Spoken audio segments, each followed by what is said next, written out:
Welcome. Today I'll show you how to enable notification on the FITBIT Charge 2. So it's fairly quick and simple. You just hold the button, the only one that's on the device. As you can see, you will see this little pop-up there. And maybe you can hold it in a different way so it's better visible.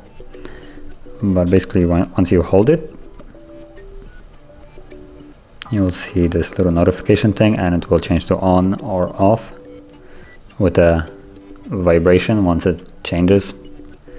So that's how you enable or disable the notifications. And if you found this video helpful, don't forget to hit like, subscribe, and thank you for watching.